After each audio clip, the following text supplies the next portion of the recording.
दोस्तों, कलेक्टर साहब, जो अब शहर के बड़े पद पर आसीन थे, बरसों बाद अपने गांव लौटे।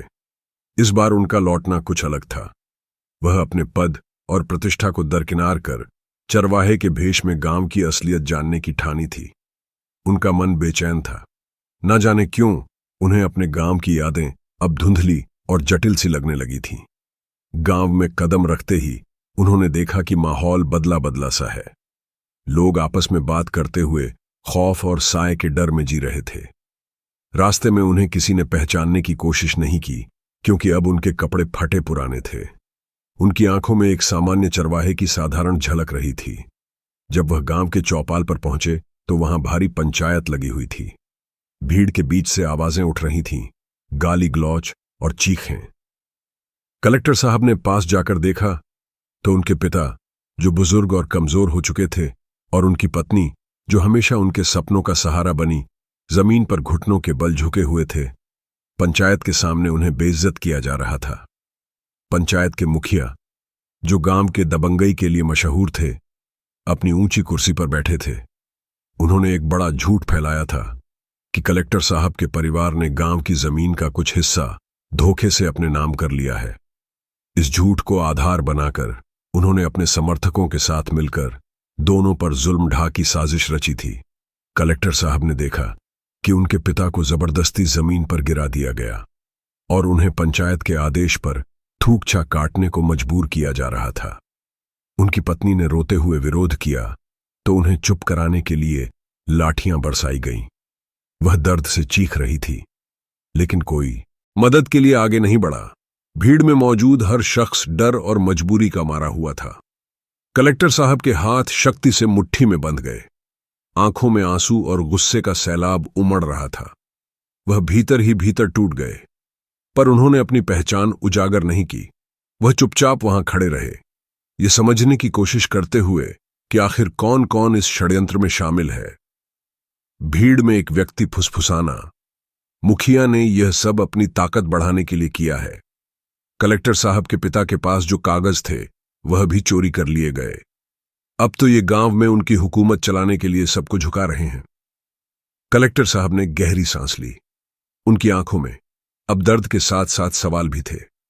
उन्होंने बिना कुछ कहे गांव की गली में कदम बढ़ाया, लेकिन उनके मन में एक ही बात थी, सच सामने लाने का। कलेक्टर साहब, जो अब तक एक चरवाहे की आड़ में सब कुछ देख और सुन रहे थे, गांव के उन कोनों में गए जहां अक्सर सच्चाइयां छिपी होती हैं।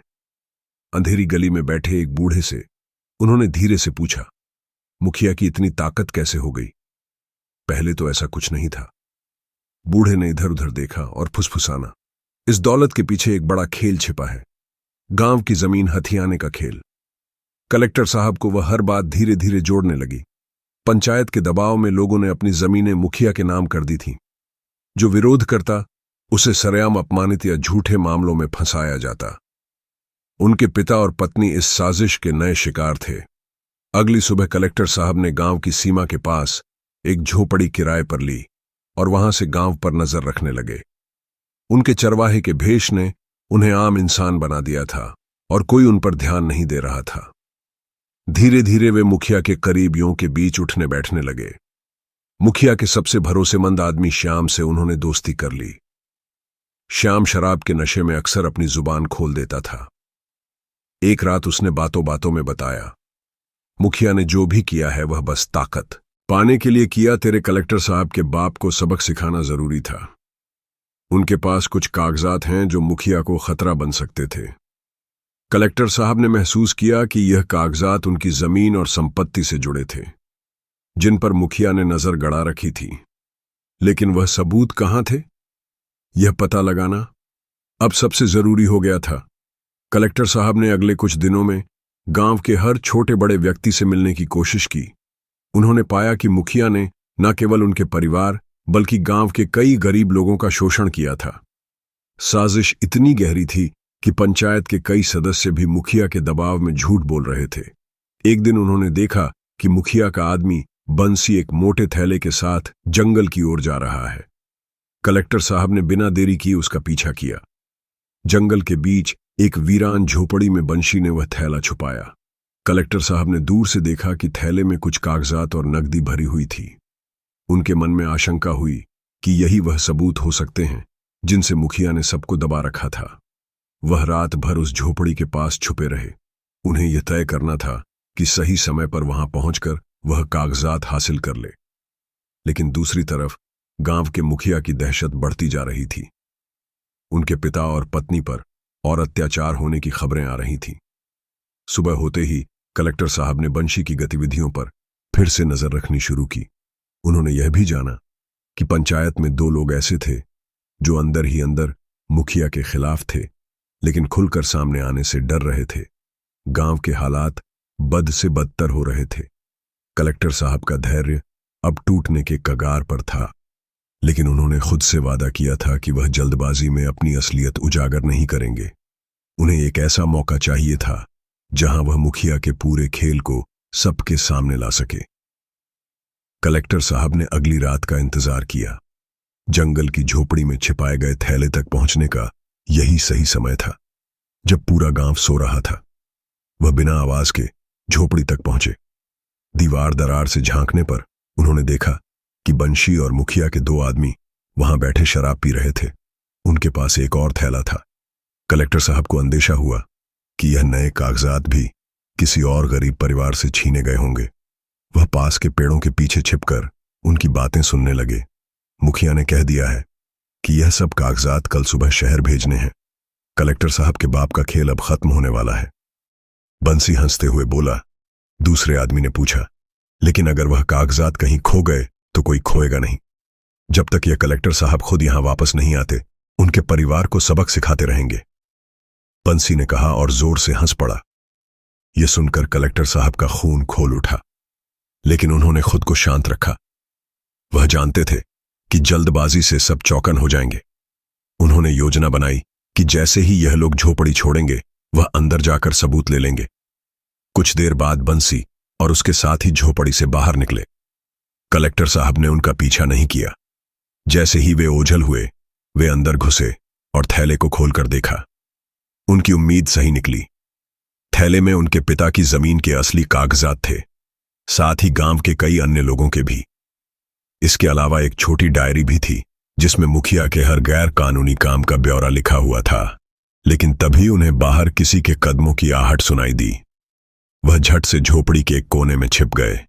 एक आदमी झोपड़ी के अंदर दाखिल हुआ और इधर उधर देखता रहा। कलेक्टर साहब की सांसें थम गई। वह जानते थे कि अगर पकड़े गए तो सारा सच उजागर होने से पहले ही मुखिया उन्हें खत्म करवा देगा। आदमी थोड़ी देर बाद बाहर चला गया। कलेक्टर साहब ने राहत की सांस ली और तुरंत झोपड़ी से निकलकर थैला लेकर अपनी झोपड़ी की ओर भागे। लेकिन अब मामला और खतरनाक हो गया था। वह जानते थे कि मुखिया और उसके लोग यह महसूस कर लेंगे कि उनके राज खतरे में है। अगली सुबह पंचायत का माहौल और तनावपूर्ण हो गया।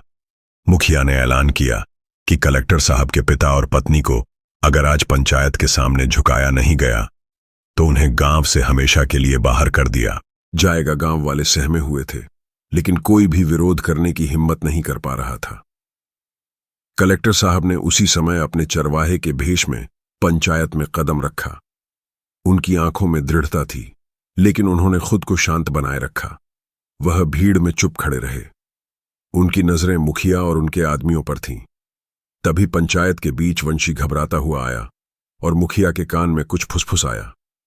मुखिया के आंखों में डर झलक लगा। उसने तुरंत पंचायत को स्थगित करने का बहाना बनाया और अपने आदमियों के साथ बाहर निकल गया। कलेक्टर साहब ने इसे अपने लिए सही समय समझा। वह जान चुके थे कि मुखिया अब कमजोर पड़ रहा है, लेकिन उनकी असली चुनौती यह थी कि वह गांव वालों का भरोसा कैसे जीते और मुखिया की साजिश को सबके सामने उजागर करें। पंचायत से लौटने के बाद कलेक्टर साहब ने अपनी झोपड़ी में छिपे कागजात और डायरी को फिर से पढ़ा।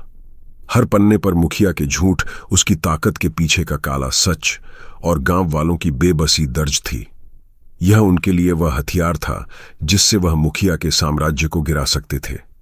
लेकिन वक्त कम था। मुखिया को भनक लग चुकी थी कि कोई उसकी साजिश के राज खोलने के करीब पहुंच चुका है। अगली रात कलेक्टर साहब ने गांव के उन लोगों को चुपके से अपने पास बुलाया जो मुखिया के खिलाफ थे। लेकिन डर की वजह से कुछ नहीं कह पा रहे थे। उन लोगों में रामू और दो बुजुर्ग पंचायत सदस्य भी थे। रामू, जो अब तक मुखिया का आदमी था, धीरे से कहा, मुखिया मुझे भी डरा धमकाकर अपने साथ रखता है, लेकिन मैंने जो देखा वह अब बर्दाश्त नहीं होता। उसकी सारी ताकत बस इन कागजात और डराने धमकाने पर टिक है। कलेक्टर साहब ने डायरी और कागजात उन सबको दिखाए। रामू और बाकी लोगों के चेहरे पर हैरानी के साथ राहत का भाव था, लेकिन सवाल यह था कि इसे गांव के बाकी लोगों के सामने कैसे लाया जाए, खास करके तब जब मुखिया के गुंडे हर ओर नजर रख रहे हों। सुबह गांव की पंचायत फिर इकट्ठा हुई। इस बार मुखिया ने ऐलान किया कि कलेक्टर साहब के पिता और पत्नी को गांव से निकाल दिया जाएगा। वह अब किसी भी विरोध को सहने को तैयार नहीं था। लोगों की नजरें जमीन पर झुकी थीं। कोई कुछ कहने की हिम्मत नहीं कर रहा था, लेकिन तभी भीड़ के बीच से चरवाहे के वेश में खड़ा एक व्यक्ति आगे बढ़ा। कलेक्टर साहब ने अपनी आवाज को कठोर करते हुए कहा, पंचायत के फैसले से पहले क्या मैं कुछ सवाल पूछ सकता हूं? मुखिया ने उसे घूरते हुए कहा, तू कौन होता है सवाल पूछने वाला? कलेक्टर साहब ने उसकी बात को अनसुना करते हुए गांव वालों की ओर देखा। क्या आप सब जानते हैं कि मुखिया ने कितने लोगों की जमीन छीन ली है, कितने घर उजड़ दिए हैं, और जो कागजात वह दिखाकर सबको धमका है वह असली भी है या नहीं? मुखिया गुस्से में चीख पड़ा, चुप हो जा, नहीं तो तुझे भी इन्हीं की तरह सजा मिलेगी। लेकिन इससे पहले कि मुखिया कुछ और कहता, कलेक्टर साहब ने कागजात और डायरी को भीड़ के सामने लहराया। ये देखो, यह सबूत है कि यह आदमी झूठ और धोखे से यहां का राजा बना हुआ है। यह डायरी उनके हर गुनाह की गवाही देती है।